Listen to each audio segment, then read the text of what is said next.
Are you sick and tired of using your key for your dorm? I'm going to answer for you. Yes, you are, and I am too. Why are we still using this old-fashioned key when the rest of campus is fully automated and very high-tech? It's a problem that we're all familiar with and one that I'm getting tired of. The idea that we have to carry around this key, risk losing it, and make life way less convenient. But I have a solution to this problem. By implementing a policy that introduces mobile ID scanners on all of the doors for our dorms, it will make life much more convenient. So when you first came to campus on move-in day, one of the first things you were told was not to lose your key. You were given it, and they told you that would probably be around $64. That's what I got on e-living, and it's small and it can easily be lost. It's just such a hassle to have to use it.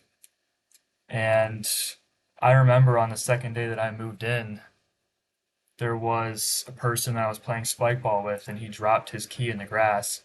And we spent some time looking for it, and we eventually found it, but he ended up resorting to the same thing that everyone else here did pretty much, and the same thing that I did, which was to use a lanyard. And I will admit that the lanyard has made carrying around this key a lot easier, but it still doesn't tackle the main problem, which is I have to carry this thing around. It's dirty, who knows where it's been, and I have to continuously lug this thing around. So my policy aims to add a mobile scanner, one of the ones that you probably saw when you showed up to your residence hall the first time, to every dorm. It can be accessed by both roommates and it can be locked by both roommates, and it charges campus housing as the ones responsible for making this happen. And this policy basically makes anyone who lives in these dorms a stakeholder in this. So it starts with a little bit of education for members of staff and for students, but it would save a lot of time in the long run. The only education needed is how to use it, pretty much, which everyone basically figured out the very first time that they did it to get into the residence hall. So most people are glued to their phones, and that's pretty much common truth. I found a study on Community Thrive Global that really highlights how glued we are to it, but the idea is that by allowing the smartphone to be the source of the majority of our essentials, we can actually make life more convenient and we can turn the addiction into something more positive. So, an example of not only convenience but of sanitation and safety can be found in mobile banking.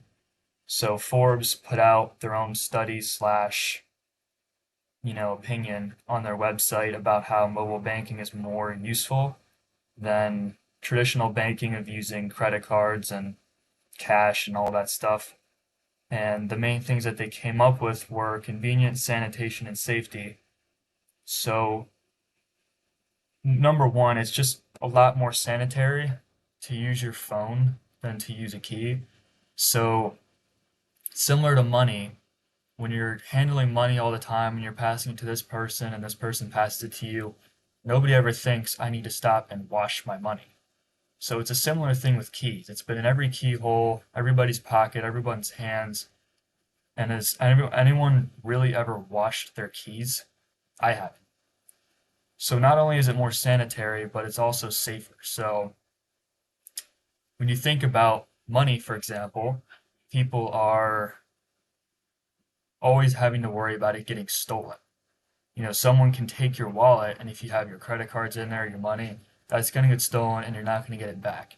But if you use mobile banking, the only thing you have to worry about is your phone, which in a study by Psychology Today, they found that two-thirds of Americans actually have a phobia about losing their phone. So, and which it's much higher among college students. And I figure that if we turn that fear of losing the phone into something positive, right, we can actually make a much bigger difference. And because people are so much more afraid of losing their phone than they are of losing their key, the chances of them actually losing their phone is going to be a lot smaller than losing their key. And that sort of fits into the same idea that I was talking about with money. If it's all on your phone and you're afraid of losing your phone, you're not going to lose it. And the chances of it getting stolen are a lot less. So if we use the mobile ID for the lock, it's just going to make life much more convenient. And, there's a couple of things that would stop this from going into effect. And I specifically highlighted two of them. One of them is kind of smaller, and it's if someone doesn't have a phone capable of doing this, like say they have a really old flip phone or they don't have a phone at all, which I would imagine to be pretty unlikely considering they're coming here on campus, but they have a flip phone. Everyone is issued an actual physical mobile ID card regardless, so it just basically solves that problem. But the other one is a lot bigger, and that is money. So, and that's where you have to aim at campus housing. So, if you were to talk to them about this issue, they would probably come out and say money is the big source of this problem. They can't just put a, which I found $280 on IDenhancements.com scanner on every single door here on campus. I did the math, and it's probably even more than this, but between 250 to 500 grand for just maybe South and Pollock, and you have to deal with maybe East and West and so on. But they would talk about the money. Now, I believe number one that all of the problems caused by the keys just is much more worth it to fix that than to not. But either way, a key to get it specifically cut, trimmed, and developed can cost somewhere up to $25 per key. And they have to do that process for each key for each dorm because every key is different. And they have to go through such a process of handling it when everyone's moving out of that dorm to get it to this person, to this new person, to take it back.